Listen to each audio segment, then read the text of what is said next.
Hey, what's going on, guys? I'm going to talk today about Admiral Yi Soon Shin. He was a Korean admiral, and the reason that I'm going to do that is because June 6th is Memorial Day in South Korea. It's also the anniversary of D-Day in America, and that was a key battle in the European theater of World War II. We need to remember that. We also need to remember Korean Memorial Day as well. And the reason we need to remember that, South Korea is a grateful ally of ours, and then also South Korea has a very rich history and culture. And speaking of that, Yi Soon Shin was an admiral in the Korean Navy in the 1500s, before the USA became a country. Korea has about a 5,000-year history, and he fought in the Imjin War. Korea fought against Japan in the Imjin War in the late 1500s, and Yi Soon Shin, even though he was an admiral in the Korean Navy, before he was in the Army. So when the Korean military transferred him to the Navy, he had no naval training. But despite all that, he became a very brilliant naval tactician and very brilliant naval admiral. And Yi Soon Shin, when he was training to be a soldier, okay, he rode on horseback, okay? And he rode on horseback to learn how to fight from the horse. And when he fell off the horse, he broke his leg in two. And when he broke his leg in two, he got a stake of wood and put it between the broke parts of his leg and kept fighting.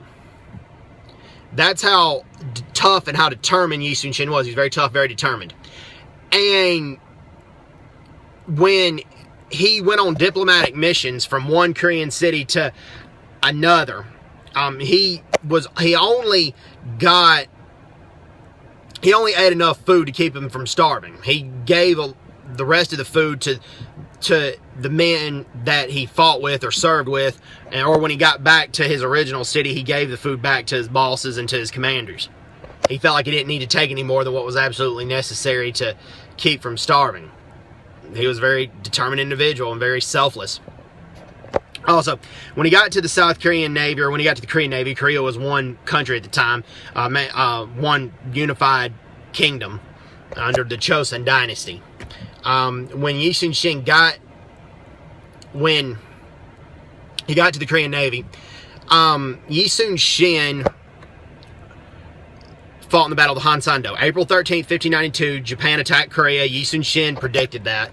And when the Japanese Navy started attacking the Korean Navy, he made Japan only think he had 5 ships. And he lured Japan into a harbor, the Hansando harbor. And when he lured Japan to the harbor, when Japan chased him into the harbor, a lot of other ships in the Korean Navy surrounded him. It's called Hakikjin, crane wind formation. So Hakikjin was a battle strategy developed by Yi Soon Shin. And it's an effective battle strategy that many naval commanders still use and have used for many, many years.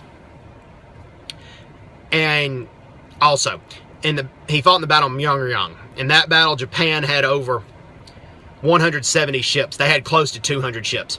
And Korea only had 13 ships, but nevertheless, Korea stopped Japan in that battle. And Korea was led by Yi Soon Shin. Actually, there's a South Korean film called Myeongryang, and I saw it 3 times when I was in South Korea. I saw it at the movie theater 3 times. And it's a very good movie, and it really, really talks about the battle. It's a very action-packed movie. I enjoyed it.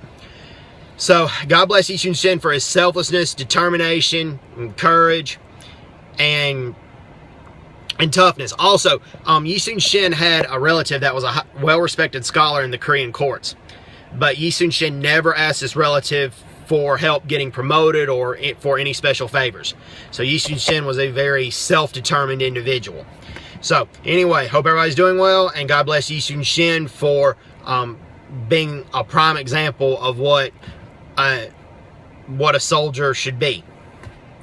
He was a very good admiral. He also developed the ship called the Turtle Ship, and the Turtle Ship had many key features that really made it an effective ship in battle, a really good ship. One of the things it had spikes on its it had spikes on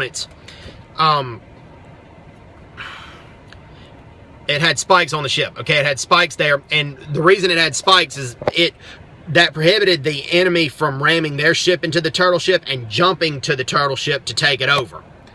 Back then, lots of enemy navies did that, but the spikes on the Turtle Ship prohibited or stopped the enemy from doing that. Also, the Turtle Ship's turn radius was 0. So, and it had two sides of firing cannons. So on one side fire their cannons, you turn it around, and then the other side fires their cannons. Turn it back around, other side fires their cannons. It gives the people who fire their cannons time to reload without being shot at or without being fired on, and then you don't waste any time firing again at the enemy. And he's still famous for designing the turtle ship, and many Koreans still talk about that today. So, hope everybody's doing well. Take care. God bless. And God bless Yi Soon Shin. Take care. God bless. Bye-bye. Bye-bye.